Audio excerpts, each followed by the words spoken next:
What's going on, everybody? Welcome back to Dissect That Film. It's 2023. It's a new year, but it's the same us with some new movies. We're here to dissect your favorite films, film franchises, and TV. Today is episode 87, where we are finally venturing back into a film franchise, at least for now, as we talk about the 1979 classic, Alien, starring Sigourney Weaver, Tom Skerritt, Ian Holm, John Hurt, and many, many more. Veronica Cartwright. I am your host, your captain, Brett Dallas Parker. Joining me, as always, is my co-pilots over here. Oh, wait, over there. We got Dan. Dan, who do you want to be? Care, just pick somebody. I'm good. I really don't care. I had one for you. You're gonna be Brett. You're gonna be Dan, Brett, and Angela is definitely gonna be Ripley. She's got to be Ripley. As long as I'm not Lambert. Oh God, no. I mean, we'll get to that. So we got two Bretts on the show today because Dan's the other Brett. Mm-hmm. Allegedly. Isn't that crazy? But before we talk about this wonderful film from 44 years ago, can you believe that? That's how long ago this movie came out. We're going to watch the trailer for Alien. Trailer. Some of you may have figured out we're not home yet. We're only halfway there. Mother's interrupted the course of our journey. Why? She's programmed to do that should certain conditions arise. They have. Like what? Seems she has intercepted a transmission of unknown origin. She got us up to check it out. What kind of a transmission? Acoustical beacon at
I can't lie to you about your chances, but you have my sympathies. So, Alien. We're finally back into a franchise. We're going to be covering all of the movies in this franchise, starting from Alien all the way to Alien Covenant, which came out a couple years ago. I'm very excited. We're going to be mixing in some movies, different movies here and there that aren't part of the franchise. As we go through, but it's exciting to finally be back. We haven't done a franchise since the Terminator. And the funny thing is we're going to be talking, we did the Terminator movies, which James Cameron, of course, directed Terminator and Terminator 2. And we're also going to be talking about a James Cameron Alien movie. So it's like James Cameron, he's just hanging out. He's just, you can never escape him. He's got a movie in theaters right now. He's like, 3.5 hours, come see me. And it's like, no, I want to talk about your other ones. I don't have time for that one. That's relatable. But Alien from 1979, directed by Ridley Scott, kind of in the early years of his career. But I want to talk a little bit about the real brainchild behind the Alien franchise. Well, mostly Alien. That is Dan O'Bannon. He was an interesting person. He was kind of a wild one. He was from different things I've read about him and from different podcasts that have already covered Alien, because of course this movie is very popular, has been covered to death, and we're not going to regurgitate every last fact about this movie. But Dan O'Bannon does need to be mentioned because he is the man who created the general story of Alien. Like everything that you see on screen came from his brain. There's a great documentary about him on Shudder. It's about him, but also the making of Alien, called Memory, which was actually it was a title for a movie that was very much similar to Alien before Alien. So it's a lot to take in there. He also worked alongside John Carpenter on a movie called Dark Star, which came out in the early 70s, which was very much Alien before Alien, where it was a beach. It was legit. These astronauts were fighting against an alien that was legit a beach ball. Yeah, I've heard about this movie. Yeah, and Dan O'Bannon was just trying to kind of get his ideas out there, and he wanted to be a co-writer and a co-director for Dark Star. John Carpenter was like, nah, I'm going to take the solo job. So they kind of had a falling out, and it was just trying to get someone to take the story in and kind of make it to what it is. And, after a while, it ultimately fell into Ridley Scott's lap, and, the history is made. I think you have two sides where it's like, a lot of people like to throw most of the credit to Ridley Scott for Alien, and you can give him a lot of the credit for Alien and maybe the way that it looks. But a lot of the alien design, of course, and most of the spaceships or the ship itself that they go into where they discover the eggs, and most of that was all from the brain of O'Bannon and H.R. Geiger, who, if you look at a lot of H.R. Geiger's early art, he did a lot of drawings that are very reminiscent to what the Xenomorph would turn into. Mm-hmm. Check out his work. It's trippy as hell, but it's very cool looking and very very sexual. Yes. As we'll talk about more when we talk about this movie, because this movie is kind of sexual. Not in your face, but very subtle. Well, in their face. In their face. Yes, legit. In their face. But yeah, like I said, many people have covered this movie. I've listened to many podcasts covering this movie. The most recent, I know that Hack the Movies, which is a podcast that I listen to quite a bit, he literally covered the entire, he covered up from Alien to Alien 3 right now. But yeah, you can go check out the Hack the Movies episode on Alien, which has our good friend Joe Lascola from Movie Dumpster. He actually joined him for all of the Alien reviews, so make sure to go check that out. I'll put those links down below. All right, let's get to the nitty gritty of it. Dan, you are the one who picked this franchise. It won the vote between all of our choices, so I'm going to give it to you to start on. What do you remember the first time you ever saw this movie? Yes, I was actually how old was I when I was in my early 20s. It's the first time I watched this movie. However, not my first knowledge of the franchise, but the first time I actually watched it all the way through. I'll talk more about that when we do Aliens, and Alien 3. But it wasn't until way later that I actually seen this, and I've always heard good stuff about it. I knew more about Alien 3 than I did the first movie, but I always wanted to see it, and and I don't want to regurgitate the lines that have been said about this movie many times over.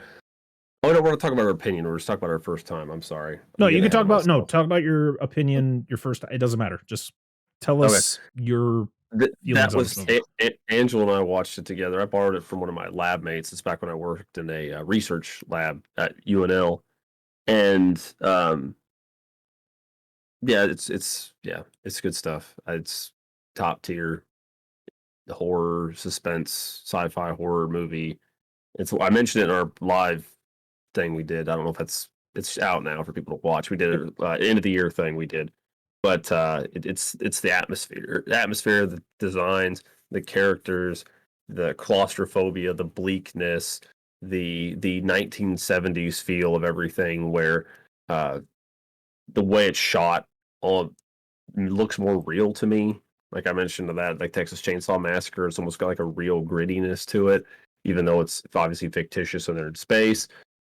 But no, I love it. I just love everything about it, like the lore, everything. So it's one of my favorite science fiction films. Angela. That's it. Like you said, we watched it for our first time together. I did know about the franchise. I don't know why I never watched it though. I was a coward, that's why I didn't watch it. Oh, you were a coward. I still am, but I can't say anything bad about this movie. I love it. it's got Jonesy, I MVP of the movie. It's a great shirt. Jonesy. It's a great shirt. For all of our I love audio this shirt. listeners, Angela's wearing a very cartoonish alien shirt with the xenomorph chasing Jonesy. It's adorable. Now, the only thing that I hate about this movie is Lambert. Oh, And I don't hate her as a whole. I just hate her scream. yeah, it's annoying. Yeah, Very annoying. yeah. She's probably the character you watch and you're just like, oh my god, just please stop. But then you're like, I think most people would probably be like this in this situation. Or like, Yeah. I'm not saying like Yeah. the woman would always be like that. Like, no. I just think there would No. always be that person who is gonna. Yeah. You have the people who have to be strong. They're seeing death or they're seeing things they've never seen before, and you just have this one. It's like, what is that? Like, I don't want to do any of this. This all sounds terrible.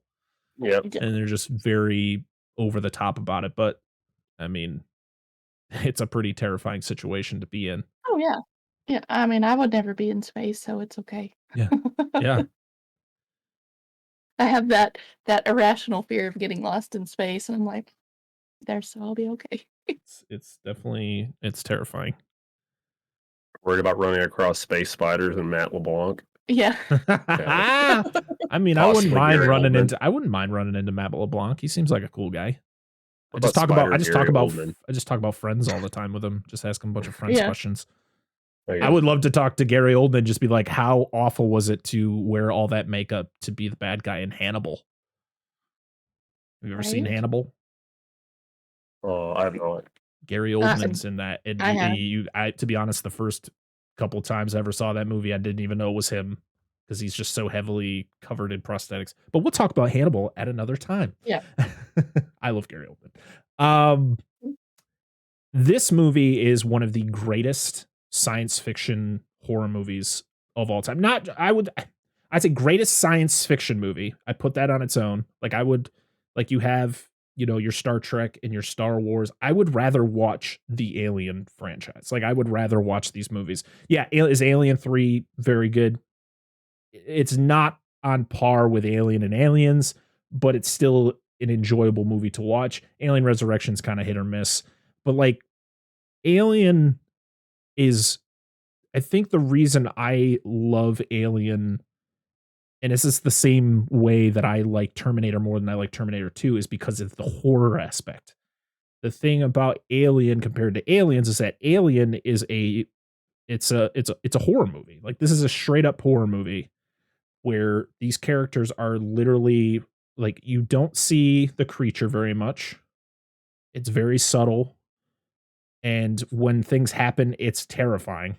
Just the way things are shot and the reactions from the characters, where Aliens is more of a shoot 'em up. It's a video game type situation where, these space marines are brought in to, wipe out, a swarm of xenomorphs, which we'll talk about more when we cover Aliens in a couple weeks. But that's the same thing with Terminator. Is like Terminator was more of a horror movie to me than when I think Terminator 2 was. I think Terminator 2 was pretty scary just for the situation that T-1000 was horrifying. But like Terminator was just like, you have I think Sarah Connor and Ripley are very much the same, where at first they're just scared and they're just like, I don't know what to do in this type of situation. And then by the end they overcome, the situation, and they ultimately destroy the villain of the movie. So that's ultimately my feelings on Alien, is I just love the horror aspect of it. I just love horror. I love the horror genre more than anything. And that's why I have an affection for this more than I do for Aliens. It looks so good for a movie that came out in 1979. Like, I watched it on just a basic Blu-ray, I think, that came out in like 2010. I played it on my PlayStation 5. Dude, that thing looks so good. And they just came out with the 4K version of Alien, and I think they're coming out with Aliens pretty soon. But I'm like, damn, I could only imagine what the 4K looks like, because that looked really good for a 10-year-old Blu-ray. Yeah. But just the cinematography is fantastic. The miniature work is great. I think, Scott's direction is this is some of his best work. And it's, I feel like it's one of those things where it just starts to decline as his career goes along. But and of course, Dan O'Bannon being the brainchild behind this whole story and finally being able to get it on the screen. Unfortunately, I just wish that Ridley Scott would have left it alone when he decided to do Prometheus and Alien Covenant, because I think the lore, even though we don't get like a huge novel full of lore of the xenomorph or the space jockey, which would later turn into an engineer, I just wish it stayed in that realm of what we got in Alien, instead of it kind of changing drastically when we get to Prometheus, which that'll be an interesting conversation to have when we get there. But yeah, that's those are my thoughts on this movie. So this was, of course, directed by Ridley Scott, as I said. Screenplay was done by Dan O'Bannon and Ronald Susset, who was actually he was the one who came up with the idea to do the chest bursting, because Dan O'Bannon wrote a script. He got stuck at a certain point and he needed help. And Ronald Susset, I guess, who he was staying with at the time, when he was writing the script, or when he was just writing the story, he was hanging out and he's like, hey, why don't you have, the alien, like, because he was trying to figure out like how would the alien get onto the ship? He's like, well, why don't, that's where they come up with the facehugger idea. And then it's like, well, where would the alien come out of? And it's like, well, why does it come out of the chest? And ultimately, we can thank Ronald for the chest bursting scene, which is one of the most iconic scenes in cinematic history, not just horror or sci-fi or even the Alien franchise. We got Tom Skerritt, who plays the Captain Dallas, who I kind of modeled myself after, not on purpose. We got Sigourney Weaver as Ripley. So, funny thing, you guys, one of your children is named after a character from a video game that was named after the director of this movie. Mm-hmm. That's correct. Which is pretty awesome. Mm-hmm. I always thought that the villain from what's the video game series? Oh, it's Metroid. Metroid. Jesus, why? His first and middle name are both from that game. Yes, they are. I always thought that it was Ripley. I did not know until somebody, I think Johnny Blue, yelled at me on Twitter. It's like, no, it's Ridley. And I was like, oh, okay. Yeah, it's Ridley. I always thought it was Ripley. And I was like, oh, it's named after, Ripley from Aliens. Like, no, okay. Well, I was very wrong. All right. We got Veronica Cartwright as Lambert, who is the navigator of the Nostromo, which is the ship that this entire crew is on. And then we have two characters, which I think is hilarious, because there's two characters where both their names combined is my name. Yeah. We have Harry Dean Stanton as Brett, and we have Yaphet Kotto as Parker. Which, when I first saw this movie as a kid, I was like, what? Why they keep saying my name? We have John Hurt as Kane. We have Ian Holm, Bilbo Baggins, the original Bilbo Baggins from the Lord of the Rings trilogy, as Ash, one of the biggest douchebags in cinematic history. Yeah, totally. And then we have Balaji Badejo, who played the Xenomorph. He's a very tall person. 6'10". Yeah, I would say he was. And he was 7 foot when he was in the costume. And then the voice of Mother was played by Helen Horton, which you always got to have the evil. I would say, I mean, Mother is definitely evil. Is she though? Realistically, is her and Ash really evil? I just think, no, it was just all programming. They were programmed to do the things, to do these things. Of course, the Nostromo was owned by what's the name of the company? Why am I Weyland-Yutani. Weyland-Yutani. And I just think that, this whoever created them, the CEO of the company, programmed them to, because of course you get, which we'll get to when we go through the plot of everything was planned from the beginning. I don't think the outcome of the movie was ultimately planned by the company, but what they were sidetracked to do was planned by the company. And of course, our good friend Ash. He was a sleeper agent. Mm-hmm. He's a cyborg. Mm-hmm. This takes place in the year 2120. So I looked it up. It said 2122, but when you go into the menu of this movie, it says 2120. So I don't know what year this is supposed to be, but it's around 100 years from now. This movie had a budget of $11 million. It grossed $184.7 million for 1979. That's a success and more. And the craziest thing is that it took 7 years to get a sequel, which is crazy. I'm surprised that they put so much bank behind this movie. It was a good chunk of change back in the late 70s for a sci-fi horror film. Yeah. And I guess Fox just had they just had the faith in the script, and of course getting Ridley Scott, I think, got him on board. I know that there was an original director of the movie that dropped out like last second. Like Ridley Scott was not somebody they had planned from the beginning. It was within a week or so of them starting to shoot the movie that the original director was like, yeah, I got another job that I feel is going to be more successful. I don't think I'm gonna do this. And so they were like scrambling, and they got Ridley Scott.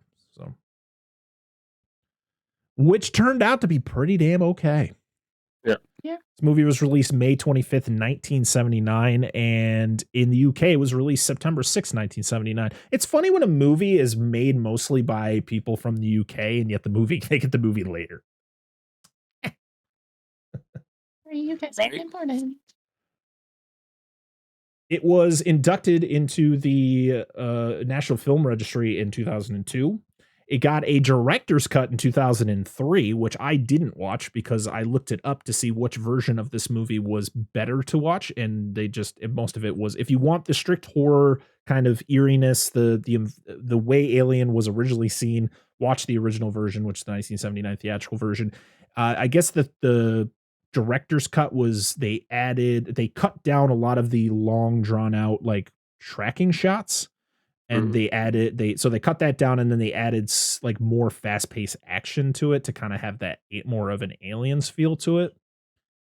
And that's not why I watch this movie. That's why I watch Aliens, is for that feel. Like I want my horror feel with this movie. Of course, as we will cover for the next like 6-7 weeks, there's a lot of sequels. There's spin-offs. There's 2 Alien versus Predator movies. There's 5 Alien technically movies that are called Alien. You have Alien, Aliens, Alien 3, Alien Resurrection, Alien Covenant. Then you have a prequel, a movie that originally wasn't going to be an Alien prequel, but then turned out to be an Alien prequel, the 2012 Prometheus. Just so much Alien. Oh, and there's comic books, video games. Oh God, yeah. Toys. And this was the movie that really put Sigourney Weaver on the map. She would later go on to do Ghostbusters in 1984. She would do Aliens in 1986, and many, many more movies down, throughout her career. And she is fantastic in this. Do you guys have anything else you want to add before we jump into this plot? No. No, not at all. Nothing. Sorry. No, Alrighty. Here we go. So this movie opens to a beautiful shot of space. So much space. And the fantastic music by Jerry Goldsmith. As I love the opening of this because of the fact that the alien logo slowly forms up on the top Yes. as you get that really kind of eerie music playing. Of course, you get like the old school credits, which I miss that movies do this. I wish movies would do opening credits like this to kind of give you like, because it kind of builds to something. You're not sure what to expect, especially if you're somebody in the theater in 1979, just like, what is this movie's just called Alien? Like, I mean, I guess I should expect aliens in this movie, but what exactly am I getting? Nope.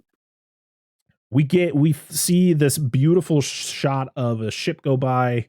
Beautiful. This movie's miniature work is phenomenal. Like the detail, like I'm just going to iterate many times throughout this talk that this movie came out in 1979. And the fact that they've like, I mean, I know that like 2001 A Space Odyssey came out 10 or 11 years before. And that movie for the year that came out looked phenomenal for what they were able to do. But, oh man, I just miss this miniature work. You know, we got it with Star Wars 2 years before. We got it with this. Just the shot of the Nostromo going by. It's carrying that sweet, sweet mineral ore. Yum. Got to get that money. We get the eerie sweeping shots throughout the ship. You get to see every kind of pretty much the playground of, you know, of our characters throughout the movie. You get the really cool shot of the helmet that's sitting on the top. It says emergency helmet, and you get the computer screen that turns on and it reflects off the helmet. Yeah. As it's like computing. And then this when we go into a room where there's cryo chambers that open up and our crew is awake. They all hang out in the rec room or the cafeteria or whatever you want to call it. They're hanging out. They're eating the food. They talk about how terrible the food is. Like they talk about it throughout the entire movie about how like the food sucks, but at least the coffee's good. Yeah, hey, the important part. I mean, if you've been without coffee for that long, I believe anything would taste good. Right. And I don't remember if there was an exact amount of time they said that they were asleep for. All I know is that we find out later how long it's going to take to get back to Earth because they find out that assume that it's roughly that amount of time. Yeah, because they said they're halfway from where they had taken where they got the mineral ore from. So 10 months, we'll say. And you get so you meet all your characters. You meet Brett and Parker, which I'm going to say it that way the whole movie, just because we keep saying my name like an egotistical douchebag. They're just hell-bent on getting this bonus. They're just like talking about getting a bonus. Like, so, you know, hey, Dallas, because Dallas is the captain. He's like, what about the bonus? He's like, dude, you guys signed a contract. You guys know what you're going to get. Stop asking about the damn bonus. You get what you get. But that's all they care about. Space truckers, dude.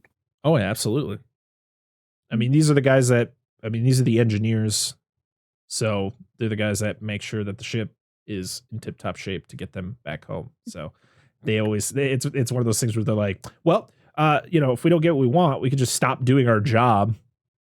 And it's like, well, if you stop doing your job or don't do your job, you don't get anything. And they're like, oh, well, we don't want that. Yeah.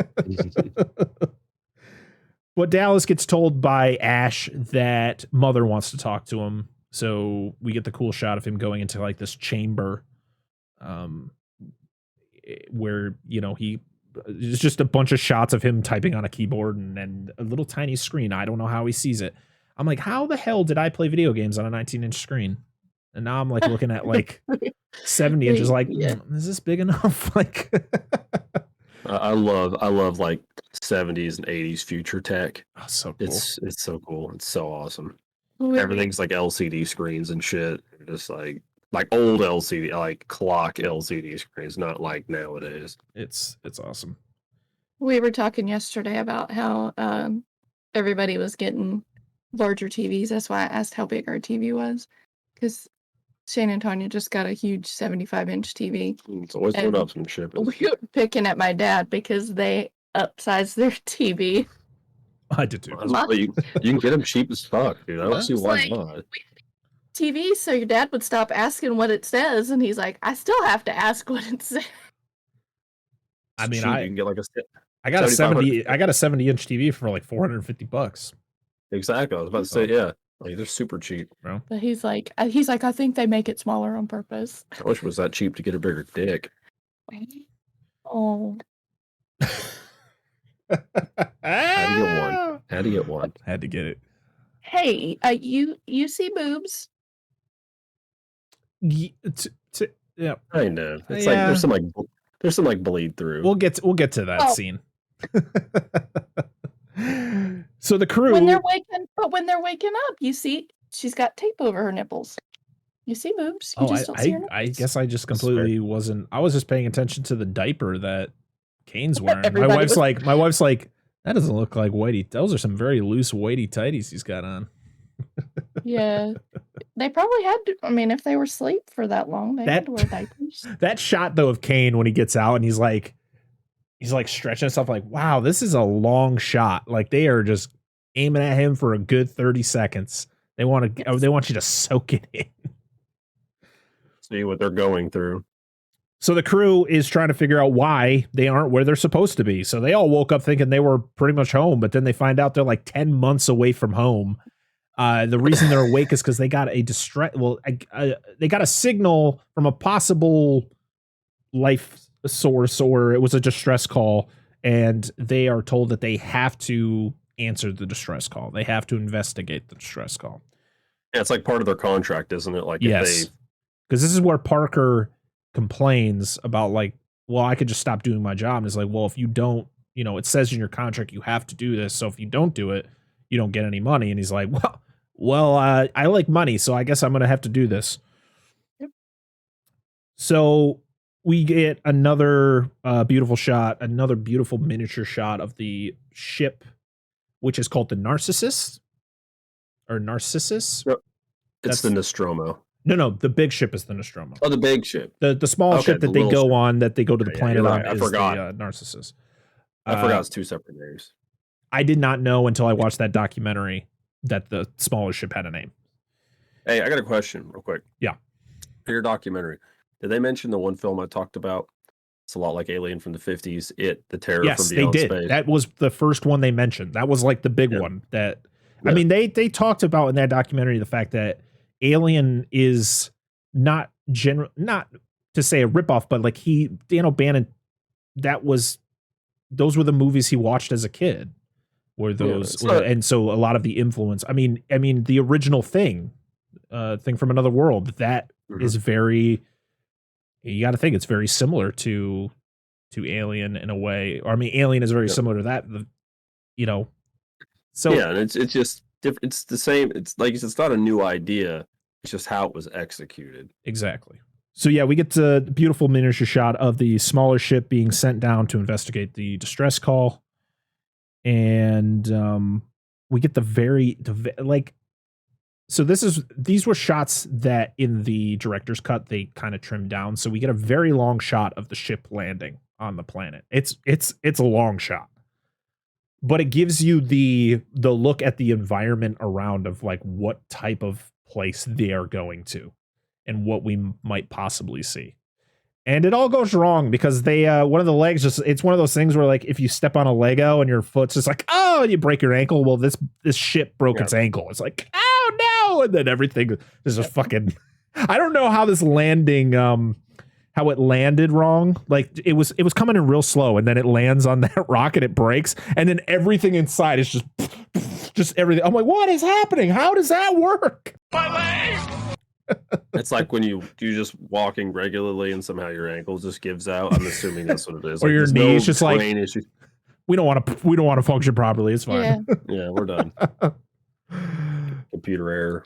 It's like me when I step and my ankle spasm or my foot spasms, and Yeah. I'm like, It's like rip. It's like, not Yes. today, Satan. yeah, So yeah, it's a hull breach, and you're like, how does that work? But whatever. Plot. So they need to fix the ship, and they are told it's going to take 25 hours.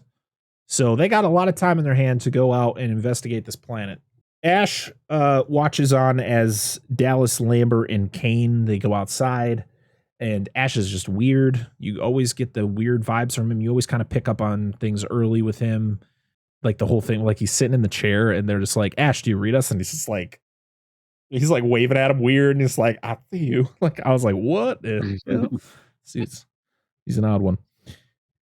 Brett and Parker just be talking about getting more shares. They're literally you get the scene where they're in the Brett, Parker, and Ripley are in the hallway. Yeah, I've told you I'm going to do it. Where they're in the hallway and they got like all the steam is shooting out, which you're not going to stand next to steam like that because it'll burn you. But sure, why not? But they're yelling at Ripley about getting more shares and like, you know what you're going to get. You know how much you're going to get. And then they're just like, then she's just like, why don't you just shut the fuck up? And then she's like, I'm going to be at the bridge if you need me. And then he turns off the steam. So it was all planned of them trying to manipulate her and try to get some information they want to hear, but they don't get anything out of it. Or no, she tells him to fuck off, which is just, it's so good. Ash gets the distress call and he asks Ripley to decipher it, to help him decipher it. What is her job?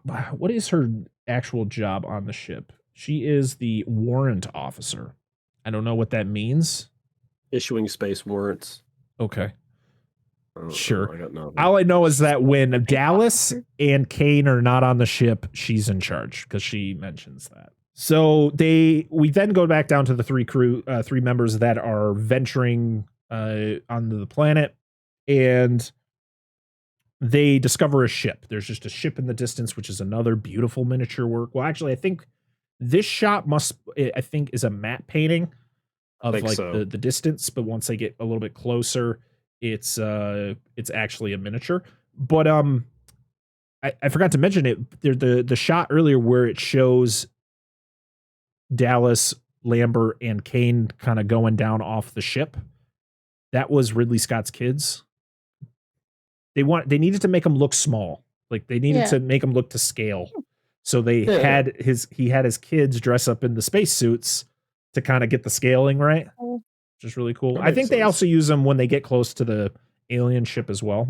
And then Ash loses contact with them as they go in because it's an alien spacecraft, so it fucks with the signaling. And it's an awesome design. It's more Geiger design of the ship. They go through, and then that's when they go into the big room where they discover the space jockey. Which the space jockey design is so cool. I just wish Ridley Scott left it alone because he changes the lore in Prometheus to where this space jockey is a pre-human.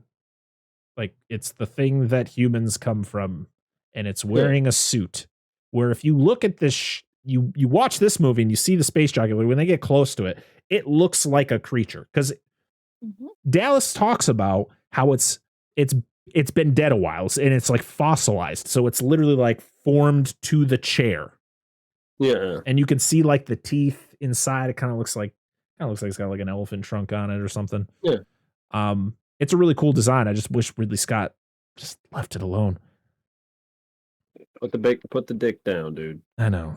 And they look at it and they see that the bones, the rib bones have come out, and they're like, well, something burst out of its chest. That's ultimately what killed it. Also, this guy, the only guy here, like there was nobody else. Right. Don't worry, there was more people. We'll find that out later. It's just a shit job. This dude gets put on one planet because he disobeyed one direct order. Ship him off this jank outpost. You're staying there, Fred, by yourself. Yeah. Oh, can you watch these eggs for me too? Even though they look like sex toys, they're not sex toys. Fred, keep your dick out of the alien egg, okay? Veronica Cartwright was in the documentary, and she literally was like, the first time I ever saw the eggs, I was like, that looks like a vagina. Well, it makes sense. I mean, for the that's movie. ultimately the symbolism and the imagery of what Geiger and O'Bannon were kind of going for, was the fact that it's like it's very sexual. Like a lot of the things that have to do with the alien, it gives off that sexual. I mean, we'll get to more of that imagery as we get on, but yeah, Kane discovers the hole and they send him down the hole, which I guess you could say is another sexual thing. You know, he's just inserting himself into a hole which has eggs inside. That's true. That's true. Into the egg chamber. Yeah. So we then go back to the ship where Ripley tells Ash, she's like, this isn't a distress call. This was a warning. He's like, all right, whatever. Yeah, Ash likes whatever. Ash likes to just kind of sweep things under the rug. And she's like, well, I got to go tell them. He's like, whoa, you're not going to have time. You know, by the time you get out there to tell them about it, they're going to know about it. So what's the point? So again, where you're like, something is fishy about Ash. So Kane gets lowered into the hole and he discovers that there's eggs under like this really, I love the laser over, like the laser barrier that's over the eggs. Yeah, it's cool with the steam, the fog and stuff. Yeah, super cool. Mm-hmm. He gets lowered into there and then he slips and falls like into the pit where all the eggs are. And that's where you first see the egg and then you kind of see like his light shine through the egg where you can see that there's something inside, and he notifies him, oh, there's something, something moving.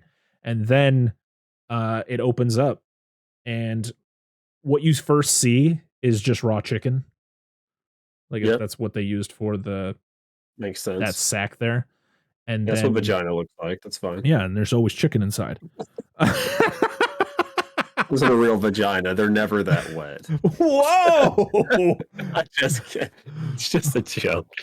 It's just a joke. Just a joke. That's rude. Joke. It's just a joke. Oh my God. I'm not cutting anything out anymore. Just keep it in. So yeah, something moves inside the egg, and then something lunges at Kane's helmet. He falls over, and then it kind of pans out to the outside of the ship, which I like that. We don't need to see like him struggling with the thing on it. It's like it's all up to your imagination what's going to happen next. The less information we have, the better. Exactly. So they make it back to the ship, but Ripley. I mean, Ridley's directing. He's doing his thing. But Ripley, she's following orders. She's by the book. She's following the rules, and can't come in, dude. Yeah, you can't come in. He could be, Kane could be contaminated. And Dow's like, well, I'm the captain. You let us in. She's like, I'm not doing that. And of course, fucking douchebag Asher's like, door's open. Oh, I don't know how that happened. Like, quarantine. Fuck quarantine. Yeah, you stupid fucker. They remove. They then bring Kane into the infirmary, and they are like, what the hell is that? It literally like goes through the glass of his helmet and attaches itself to its face. And the way that they cut it, it was weird. It's like, how does that make any sense? Like, because I feel like wouldn't there still be plastic like pressed onto his face from on top of or underneath the face hugger, the way that it like kind of goes onto his helmet? Like it didn't go under his helmet, it went on top of it and it like pushed in. Unless I don't know. That's a great question, because you'd think with it, because the theory, or I don't know if they mentioned this in the movie, I can't remember, is it burned a hole with its acid or saliva or whatever to get through it. But in theory, wouldn't there be like burn marks on his face as it came out? Because realistically, why would the face hugger care as long as the wound injuries it's doing to him aren't fatal? Right, because it needs him to be alive. It scars its face. Yeah, who gives a shit if it scars? But also, they don't know that it has acid blood yet until they try to cut it, and that's when it squirts. So, like, they don't know that it could have been acid that I don't know. It always confused me when I saw like the way that the facehugger was on his face with the helmet on, because the way they cut it off, I was like, there's got to be stuff underneath there, right? But Ash is very hesitant to take off the facehugger. Like he kind of wants to put him in like he puts him in like this incubator thing to kind of figure something out, and then Dallas is like, nah, you gotta take this thing off, and he's like, all right, well, it's your call, like, do it. So Ash tries to cut it off, and that's when they figure out that it has acid for blood, because it squirts onto the floor. And I love that we don't just get the shot of it going through just that floor, like, oh, it's got acid blood. They're like, oh shit, this stuff's gonna burn through the whole ship, we gotta keep going. So like they're going down every level to like see, like, oh my god, like it went all the way down until it gets to a point where it kind of like the acidity kind of goes away. That's what I love. Is it like 7 floors, 6 floors, yeah, 6 layers? It was like almost the whole ship. Yeah, they had to stop it before it like compromised the ship. I love it when Dallas takes up Brett's pen and like takes some of it. He's like, oh, it's like it stopped. It like stopped. Yep. The acidity of it is not as bad, so it like stopped burning through. And then he gives the pen back. He's like, oh yeah, what am I supposed to do with this? I love how this is just a perfect representation of like these people's regard for foreign contamination. Yeah, it's like you just like, there's some unknown organism's body fluid on this pen. Here, have it back. Yeah, have acid it back. That's aside. fine. Acid aside. Yeah. So Brett and Parker continue to fix the ship, and they're just like, we got to fix this ship, or we got to get the fuck out of here. Like, I don't, like, we just got to do what we got to do and get the hell out of here. Ash and Ripley have a little conversation about the protocol that it was broken. I like that Ash is he's like studying the facehugger, and Ripley comes in and asks questions about it, and he's kind of, you could tell he's being very secretive about stuff, and where he knows more than what he's actually telling her. And she's like, what is it? And he's like, I don't know. And then he's like, do you need something? She's like, no, I just want to know. And then she grills him for breaking protocol, and it's like, well, we got to do what we got to do. And she's like, I don't like you. You suck. So Ash tells Dallas that he's got to come check out Kane, because Kane the facehugger had come off of Kane's face. I'm like, well, where the hell is it? And this is where we get the jump scare where they're looking around the room, and they got like the poles and stuff like that. And then the facehugger kind of just falls from the ceiling onto Ripley, and she gets scared. Well, at first you think it's alive, but then it like falls upside down and it's dead. And the visual, the practical effects of this movie are amazing. The detail of like when they're examining the facehugger, like every little detail of all the flaps that they're looking under, and like it just looks real. Like it's terrifying how real this thing looks. Dallas or Ash wants to study it. Dallas is like, sure, why not? You're part of the science division, sure. And Ripley's like, what the fuck are we doing? Like, why? Everything is wrong. This isn't right. This is all going to turn out bad. And he's like, well, he's in the science division. Like, you don't have any say on that. Like, we got to figure out what this is. What's it to you? He's like, we got to go. He asks about like how much of the ship is fixed, and it's like good enough. We can go back to the Nostromo. And so that's what they do. And Ripley continues to be very sus about Ash. So they fix it. So they get back to the Nostromo. Kane, they pretty much have this conversation, which then they completely ignore, where they talk about the fact that Kane needs to quarantine. And then they're like, Kane's awake. Well, fuck the quarantine. They go and hang out with Kane. Exactly. That's what I'm talking about. Like, nobody has rules for this. I'm like, wait, none. What? Yeah, so they give it Kane. Kane, is like, oh yeah, it feels, I feel okay. I feel definitely better than I did. And they talk about how they are 10 months away from Earth. Like, that's how long it's going to take. So they're like, okay, well, we got to go back into the cryo chambers. And then by the time we wake up, we'll be home. But let's have one more meal. We don't want to go to bed hungry. So they go to the mess hall. Kane says something about being hungry. Yeah. Doesn't he? He's like, I'm hungry. He's like, can we have like one more meal before we go to bed? Yeah, we can't go to bed hungry. So they go to the mess hall and they are, enjoying the food. And everybody's just having their normal conversation. I don't know how people can have conversations like this. Everyone is fucking talking at the same time. How does anyone know what the hell anyone's talking about here? It's like a fucking lunchroom. It's like a school cafeteria, dude. Yes. Literally everyone in this crew is talking at the same time. There's no way anyone knows what the hell is happening. But as Kane is eating, he starts to suddenly like react to something. It's like, it's kind of, at first you think he's choking. And so that's what they kind of react to. Like, oh, Kane's choking. We got to help him. And then he just starts to convulse. And that's where you get the first shot out of his chest is just the blood. Yeah, there's that little like jump and there's blood. Yeah. So there was, before I watched the documentary, I was always told, and what I read and when I used to watch things on this movie, was the fact that like the crew had no knowledge of like what was going to happen with the chest bursting scene, like the actors. Veronica Cartwright stated that wasn't true, that they knew that the chest bursting scene was going to happen. They just didn't know how intense it was going to be, like the blood and like exactly when things were going to happen. But when it shows, so the chest burster comes out one time and it doesn't break through the shirt at first. That was initially the first attempt of them trying to get it out. So there was one of the designers was underneath the table with this alien on a fucking stick, and he would literally just poke it through the table. Well, the first time, the initial plan was to have it go through the shirt on the first try, but it didn't work. And so he had to do it again.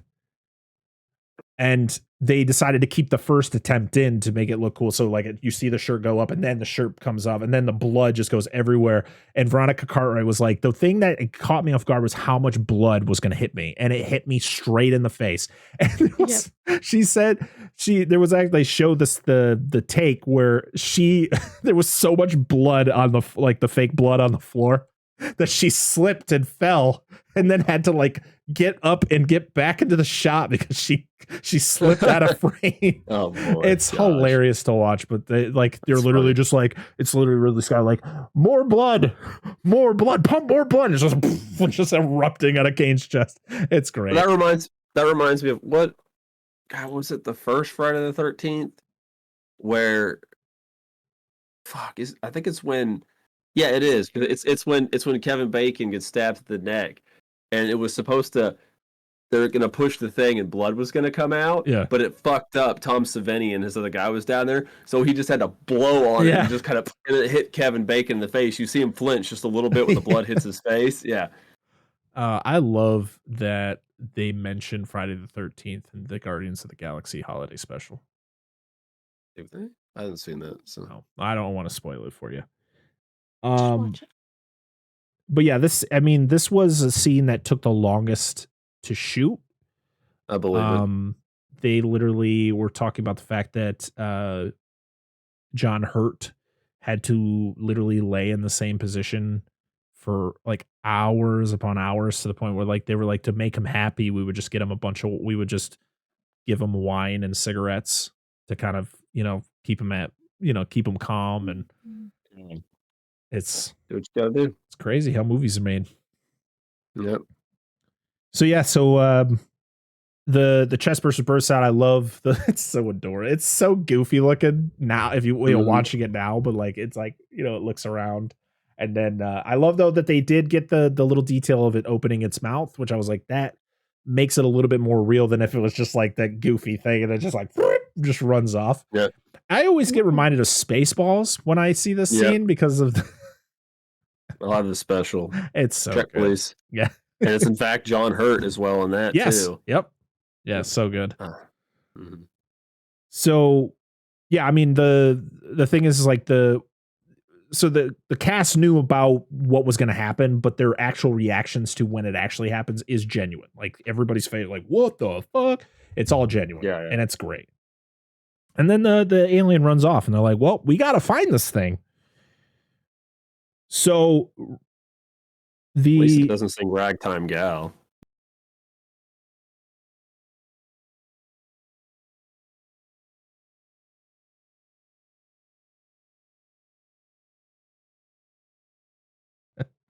So the crew needs to plan on how they're going to catch the alien and kill it. They all kind of have like a little meeting.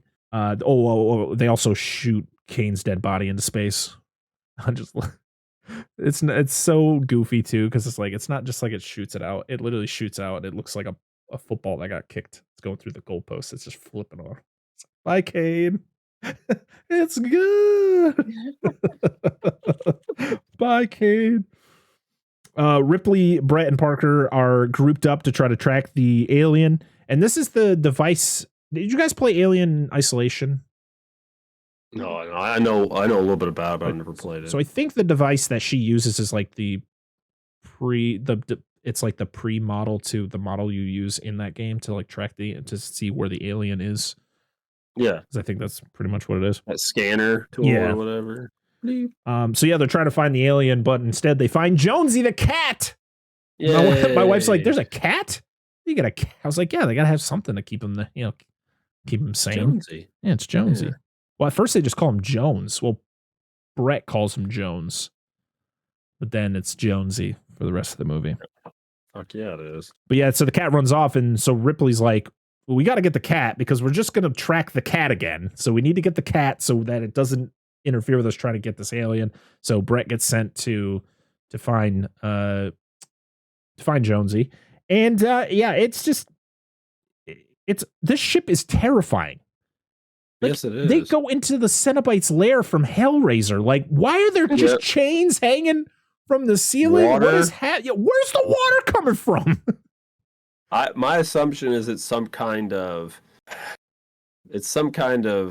like an evaporation area, like a coolant area, like a runoff from like a HVAC system, like the centralized climate control, like the water runs out there or whatever's the cooling reactor. I don't know why you just let that shit go, but I don't know what power source they use. I don't know. Just assumed it was the drool from the. Oh no, it's just there is some of that later, but it's just rain initially. So you want to know why they added water to this? So we're questioning like, why is there water here? And they literally were just like, it looked cool. No, absolutely. That's literally what they did. They're like, why? Like, what would like they created the whole thing? Like, just have like water dripping out. It's a really cool scene and everything. They're like, well, why? Where would the water be coming from? They're in space. Is like, who cares? It just looks cool. That's literally the reason why the water is in that scene. It's great. Or it was everybody sweating. Yeah. Everybody was sweating. It's not Top Gun or Predator. It's fine. They were. Nothing will I mean, ever be they as were sweaty as sweating those a movies. lot. Does the Alanis Morissette sing that song? It's like rain. Yes. It's yeah, that's what I think of now. And I just doomed myself. Oh Lord. So yeah, and Brett runs into the alien, and it's a lot bigger. This thing grew so fast. It's unreal how fast it grows.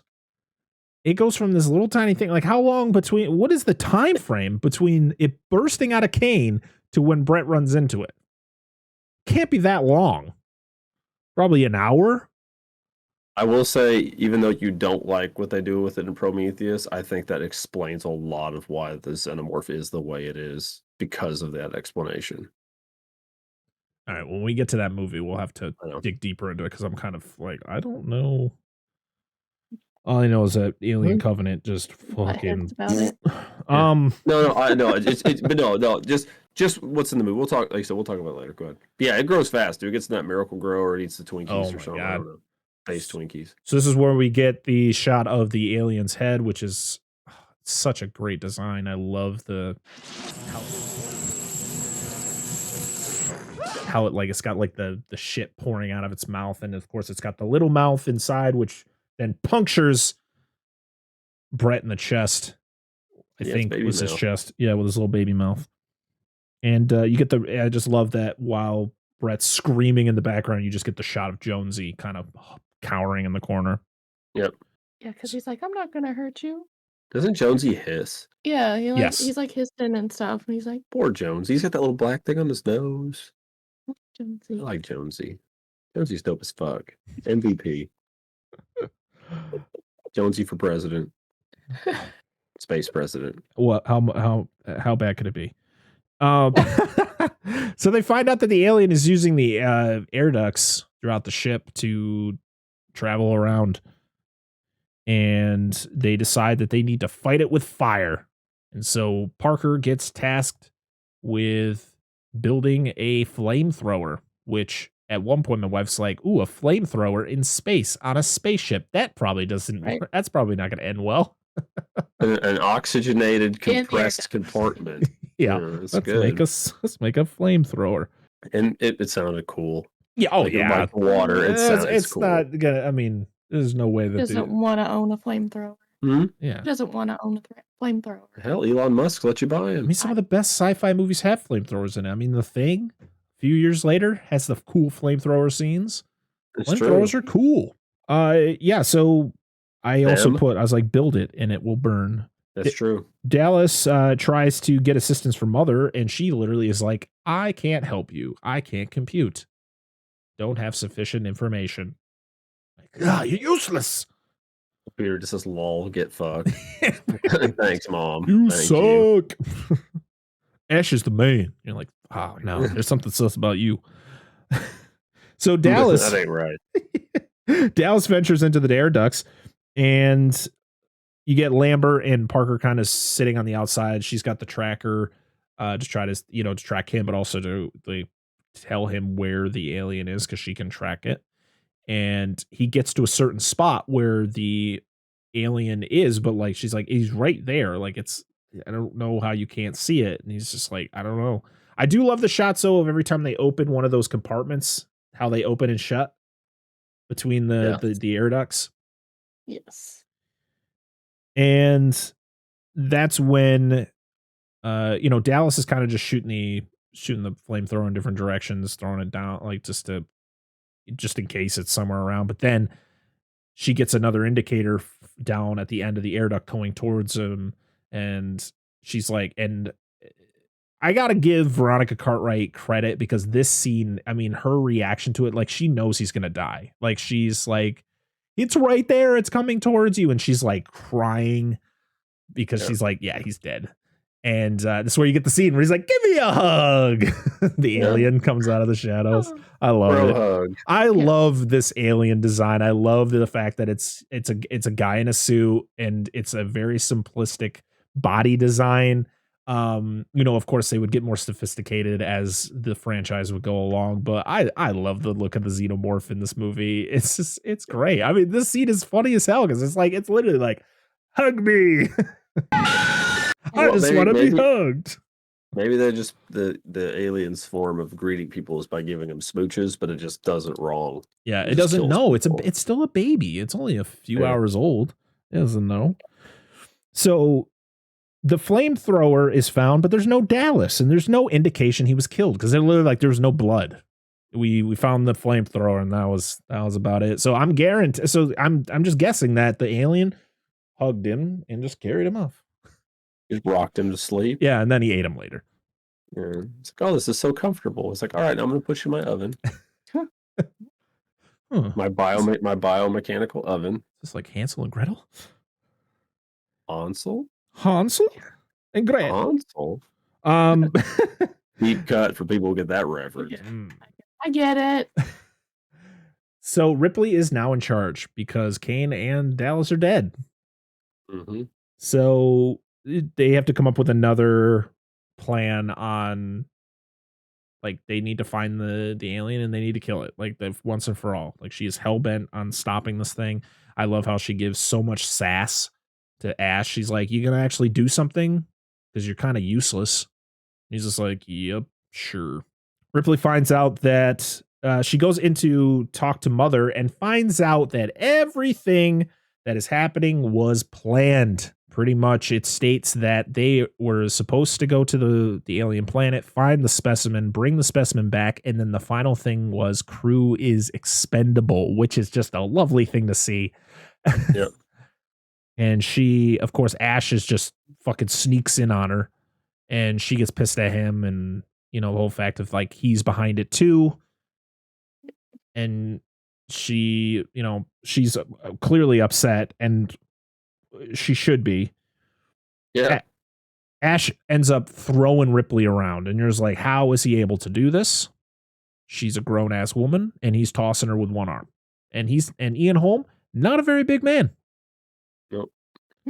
And then you get the whole thing where he's kind of tweaking out, and she's passed out. He throws her on like a bed, and then he rolls up the magazine, and he's becoming more robotic. And he rolls up the magazine, then just like another very sexual innuendo here is him shoving the fucking magazine into her mouth to try to choke her out. And and then something's up. I mean something's up with Ash, but it just like as the scene progresses, you're like, oh, what the fuck is gonna happen next? I'm all of this perception that I'm speaking of is for somebody who has never seen this movie before. Not me. I clearly know what the outcome of it is. But Parker and Lambert come to rescue Ripley from getting choked out by a magazine, and Ash is able to hold them back as he's continuing to do it to the point where I think Parker's the one who hits him first that knocks his head. It's with like a CO2 tank or oxygen tank or something like that. And that's where like, he's an android, he's a robot. Yeah. And he's got the milk shit just squirting everywhere. You're like, oh my God. That was all really weird. Well, I will say this, I know that's weird, but I've been in machine shops and stuff like that as a kid because Dad used to work in them. The what they put on there, the oil and substance they would do to keep the metal cool when they were cutting it, it's milk. It looks like milk. It's a whitish. Yeah. No, I know what you're talking about. When I saw it, I know it's milk or whatever the fuck they use, but when I see it, that's literally what I think of as just coolant. It's literally like that milky coolant. It's like when you're cutting metal, they gotta so that the saw doesn't break, keeps it lubricated. Yeah, exactly, and that's what it looks like. It looks exactly like what they use for this. I know they end up using something else, but for me it made sense. But I guess most people don't see that kind of stuff. So his head is like hanging there, and there's just milk flying everywhere. It gets up and it attacks again. Skim too. Yeah, it gets up. He gets up though with his neck all hanging there and attacks again. And then they finally get it where his head becomes fully detached. And then they kind of, Ripley is like, well, I need to talk to him. I need to figure something out. So she has Parker like wire him up so she can talk to its head. And it's a great effect, by the way. Has the fucking car battery. Yeah. 2 leads to it. The cuts between the fake head and Ian Holm's real head is the fake head to the real head, not too bad of a transition. Because you could see it's like a fake head, and then it turns into Ian Holm is literally under a table, and it's just like, there's his head. And then when it transitions back to the fake head, it's not as seamless. It kind of looks janky, but it's still fine. I like how they modulated his voice. Yes, very cool. And this won't be the last time that they do this for the androids of this franchise. Mm-hmm. I like his voice. I just hate the gaspy whatever that's going on. The breathing sounds. The one in the ship, like the one that like always goes through the ship, or coming from him. I'm assuming it's coming from him. I think it's what makes it more eerie about like how creepy this dude was. I know. I'm like, yeah, because he's supposed to be he's an android, and people are supposed to know it, so it has to simulate breathing. So that process is still happening. But it's like ASMR, and I'm like, ASMR before that was a thing. Yeah. Yeah. I mean, the thing about this movie and the fact that Ian Holm is playing an android, but you're supposed to not know that until this scene. Mm-hmm. He does a great job because he does a lot of things that humans would do. Like there was the thing where he kind of like, there was a scene way earlier where he kind of like pumps himself up. Like he's like clapping, he's like running in place type thing. And you're like, There's no way that's going to be like, oh, I know he's an android. I think it's not really until he's really throwing her around, or even the fact when he's rolling up the magazine to choke Ripley. It's like false. It's like false mannerisms. Yeah, it's like they literally programmed it with some false But it mannerisms. makes you wonder, did he trip or fall earlier on purpose? yeah. Like he's got to make it look He's like. Because it looked very awkward, him falling. I'm like, I mean, yeah, he's probably just out of place enough where people are like, obviously he's a robot, but he does enough at that shit where people are like, he's just fucking weird. yeah. He's just a weird guy. Well, I mean, there was a scene earlier where where Ripley talks to Dallas about like how long have you worked with Ash, and he's like, well, I worked with this science officer for quite a bit, and Ash was kind of brought in last second, so that's kind of those indications like, oh well, Wayland Yutani planted him there for a reason, like if he's a last second addition. Yeah. So yeah, once she asks Ash, like, how do I kill it? How do I, what do I do? And he's like, you can't. And he talks about how beautiful it is. Or he just talks about the alien itself, and then I think Lambert asks, like, do you have like affection for it? Or not affection, but I can't think of exactly what she says, but it's like, is this what you wanted? Is this like, do you have, I can't think of what the fuck she says. Is like sympathy for it or something like that? Do you like this thing? You admire it. I admire its purity. And yeah, that's about it. They set him on fire, and that is the end of Ash.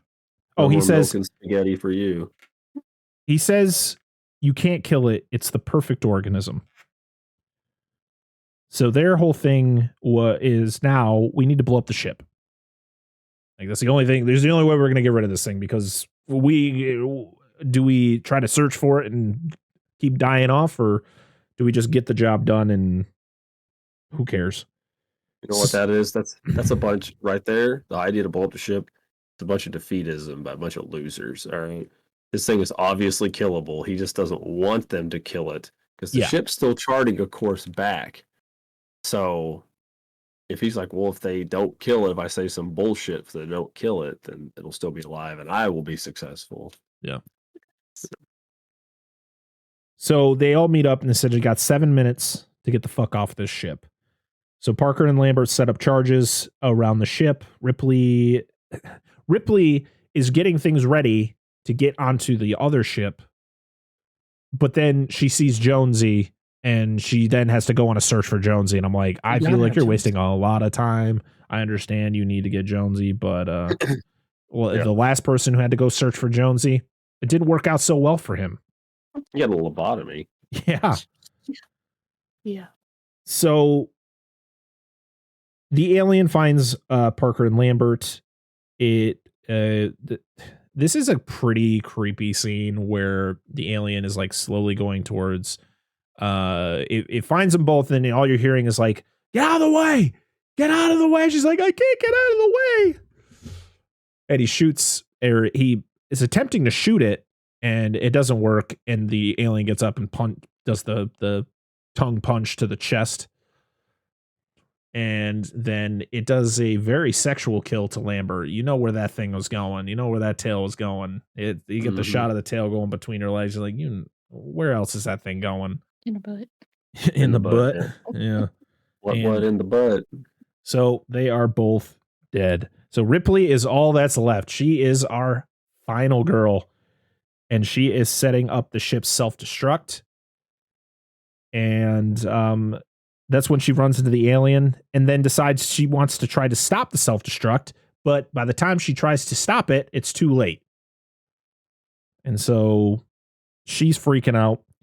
She slowly makes her way through the ship, she is making her way through the ship super slow. And it's like 5 minutes until self-destruct. And she's like, taking my time, going down this hallway. Yeah. Oh, wait, I forgot something back in my room. I forgot Jonesy. You forgot like her AirPod 37s or something. Oh, she makes it to the pod or to the shuttle with a minute to spare. And as she goes off, you get the most ridiculous self-destruct of a ship I've ever seen in a movie it's the brightest lights like 3 times. You're just like, holy shit. Just blue, red, yellow, just it blinds you. And she's looking directly at it. Hazards. And the Nostromo is no more. And Ripley thinks it's done. And we all are like, I think it's got to be done, right? So Ripley and Jonesy are in the pod. This is where you get you get to see a lot of Ripley here as she strips down in her into her underwear that is clearly too small for her. Exactly. She's got half her ass hanging out. Yeah. But, you know, she thinks she's by herself. So she's just comfortable. You know, a lot of shit just happened. Her entire crew is dead. But unfortunately, while she is... Dan, you look like you need to say something, Dan. Well, nobody will get the joke. I'm sorry. But regular show. You look like punchies with cheeks like that. Sorry, carry on. I'm being an idiot. But yes, Jonesy's is about to become a popsicle. Yeah. And Ripley is, you know, this is one of those things where I feel like they did this on purpose. Like they wanted her to feel super vulnerable. Like she's literally down to almost nothing. She's fixing something. Then she notices that the alien stowed itself like in the cables or something. Like it's in the wall. Mm-hmm. And it is the spaceship. Yeah. Yeah. Oh, no. Calls from it coming from inside the spaceship. It is the spaceship. Yes. The call is coming from up on the second level of the spaceship. Go get the kids. When a stranger calls in space. There we go. This is one of those things where watching it, you know, this most recent time, I'm like, this alien he doesn't know what the fuck is happening. Like, it's just trying to survive. It's a baby. It's just hanging out. It's tired. It's taking a nap. And, you know, she's scared. She hides in like a closet. And then eventually she looks out and she sees like, it's not really doing anything. But you also get the thing where the alien, when she discovers the alien, it like throws its arm out. So that's what kind of gets her. I'm like, man, this thing just wants a hug, man. Just wants a hug. Mm-hmm. So she puts on the spacesuit that's in this closet and she's ready for battle. And she, you know, this thing's just trying to take a nap and she hits the steam button, which steams it out of its little hole. I mean, I'd be upset if somebody woke me up by steam. Just trying to nap, damn it. I was like, I don't know what's happening, man. I just burst out of some dude's chest like 2 hours ago. So, yeah, and she's singing Lucky Star as she forces the alien out of the hiding spot. She shoots it out of the airlock right as it's like they're about to get face to face. And right as it gets close enough, she hits the airlock to then shoot it out. I love that it tries to catch itself. And then it like gets thrown out, but then it is able to like reattach itself to the back of the ship, and then she hits the exhaust, and just the flames shoot out the back, and bye. Hey, Brian. I'll get you next time, Gadget. Dr. Claw. Or it's Team Rocket as they shoot off. Blasting off, yeah. Blasting off, speed of light. But yeah, the alien is dead, I guess? Question mark.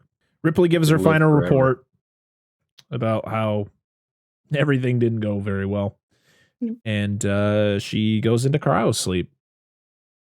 And that's it. That's the end of Alien. We have a couple comments on the Twitter about this wonderful movie, and we are going to read it to you. Oh, actually, we just got another one while we were recording. Look at that. What? Really? That's fancy. So we got 4 comments Heck yeah. for this episode. Our first one is from our good friend Wyatt from Cinema Trip Reviews. It's one of the greatest sci-fi horror movies ever made. The way Ridley Scott creates tension and atmosphere hasn't been replicated, not just in the series, but really anywhere in the genre. It's not just my favorite Alien movie, but one of my favorite sci-fi horror movies, period. Wow. A I lot of concur. praise. I like the praise. Our next comment is from our good friend Darren from Nostalgia Cast, who says, a masterpiece. And I don't use that term lightly. And if you follow Darren on Twitter, you never, it's a very rare thing to ever see that term. Yeah, the come last from time him. he used that, was Jurassic World Dominion. 100%. He talked about it with us for 3 hours about how much he loved it. An effective haunted house in space movie that's also an exercise in unnerving sexual subtext. Countless frightening and iconic sequences. Weaver is the cinema's greatest final girl. I kind of have to agree. She's definitely top tier final girl in cinematic history. Yeah, because she's a badass like the whole time. Like some final girls are, but she just like she's awesome. I don't know. She's great. I don't know where I was going with that, but she's badass. Our next one is from Doom Generation Podcast. A podcast. I mean, Cinema Trip Reviews, an amazing podcast you need to check out. Nostalgia Cast, another one, fantastic. Doom Generation says it's good, but we're skipping straight to Aliens. They're recording it this weekend. How dare you skip this movie? I know it's so good, dude. But you're gonna want to listen to their Aliens episode when it comes out. Great show over there. And then our final one is from Movies for Days. Another podcast. This is the pinnacle of sci-fi horror, 1979, and I don't think it's been bested yet, and I couldn't agree more with that statement. What's going on, everybody? I just wanted to come back because we had one comment that literally showed up right as we were finishing recording, and I, of course, want to add every single person's comment for every video that we do. So the last comment is from Half Price Horror, who says, a legitimately perfect film, 2 hours, but it feels like a tight 90 minutes. A brilliant piece of creature design and one of the most visceral punches of shock and horror in the history of cinema. Glorious. Amazing comment. Thank you so much, Half Price Horror. All right, back to the video. More with that statement. Make sure to check out all these wonderful podcasts. You know what? I'm going to put them in the description. Since they were so lovely enough to leave us some comments, I'm going to put their podcasts in the description. There you go. Yeah. You're welcome, everybody. Yeah, do we have any final thoughts on this movie before we go into what's going to be going on for next week? Yeah, the movie needs more vagina-shaped objects. Thank you. 100%. Just Why? Okay, no, seriously, why is nothing shaped like a butthole? I mean, I guess you could say the egg looks like a butthole before it opens. And then it opens up into a beautiful whatever. The it is. JJ? Yeah. Oh, Moist cave. my favorite line from this movie was when Sigourney Weaver was talking to Parker, and she's like, "Parker, would you shut up?" It's like, "Will you fucking listen to me?" Yeah. Oh, yeah. When she's like, shut up, Parker. Listen to me. No, but I love it when she's talking to him in that hallway and she's like, fuck off. She just walks. Yeah. I'll be in the bridge if you need me. I want to throw this out here because whatever. I'm not trying to bring shit up for YouTube purposes, but does parts of this movie just make you think of like a time span between 2019 and 2022? Talking about quarantines and people not following. Yeah. And people not following it. Mm-hmm. Yeah. Which I don't judge people. They do what they got to do, but I'm just like, especially now, it just feels super relevant. And please don't go making this as some social commentary bullshit. It's just part of the fucking movie. That's just how it felt to me. Yeah. No, but this is a movie that I've loved for a very long time. It's definitely one of my favorites, probably of all time. Just even after recently watching it, it holds up so well. The effects, the acting, the direction, the cinematography, so good. Guys, what is happening over there? Should I be concerned? No, he squeezed my finger. I gotta keep it down. I'm throwing up gang signs. I don't want to like Oh, no, somebody. Yeah, we don't want that. Secret We don't want any handshake. problems. Secret handshake. But you squeezed my finger. It's the one we can actually do in public. The other one we have to do in bed. Oh, God. Oh, Lord. Just kidding. Just kidding. All right, everybody, let's talk about what we're going to be talking about next week for episode 88. Next week, it's a special day. It's one of the 2 times this year that there is going to be a certain day of the week, or of the month, I should say, and that is Friday the 13th. So we're going to be already taking a pause from the Alien franchise because we need to talk about a movie from the Friday the 13th franchise. And what better way to start off listen, we covered all the movies last year. We did went through the whole franchise, did a little bit of description, but we're going to be doing whole episodes on certain Friday the 13th movies on Friday the 13th. And next week, we are going to be starting off with the 2009 remake, Friday the 13th.